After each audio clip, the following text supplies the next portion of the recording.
श्री राम समर्थ. सद्गुरू श्री ब्रह्मचैतन्य गोंदवलेकर महाराज यांचे प्रवचन 5 एप्रिल. संतांच्या संगतीचा परिणाम. जडीबुटीवाल्याजवळ एक गोळी असते. ज्याच्या अंगात विष भिनले आहे अशा माणसाच्या जखमेवर ती गोळी नुसती ठेवतात. ती सर्व विष शोषून घेते. नंतर तिला धुतली की ती पूर्ववत होते.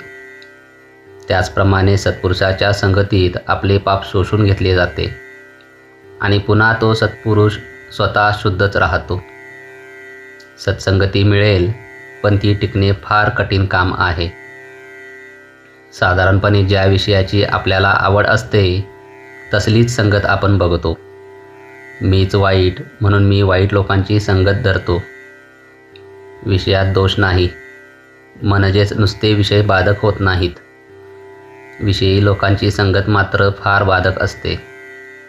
संगतीने आपल्यावर बरा वाईट परिणाम होतो. विषय मागूनही जो ते देत नाही त्यापासून परावृत्त करतो तो संत.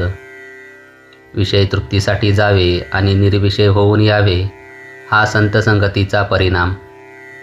ज्याची संगत केली असताना भगवतप्रेम प्रकट होते तो संत जाणावा.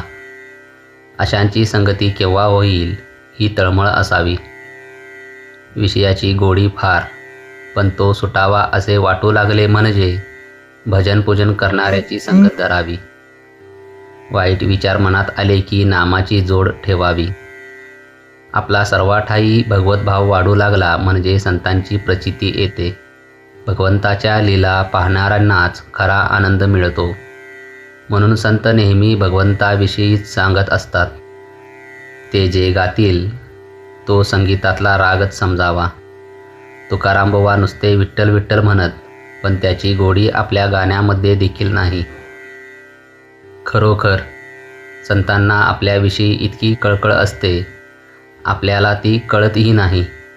संत आपल्या हिताचे सांगतात, पण आपले मन विषयात वावरत असल्याने त्यांचे बोलणे आपल्या मनात पूर्णपणे ठसत नाही. औषध कडू असले तरी रोग झाल्यावर आपण ते घेतोच ना.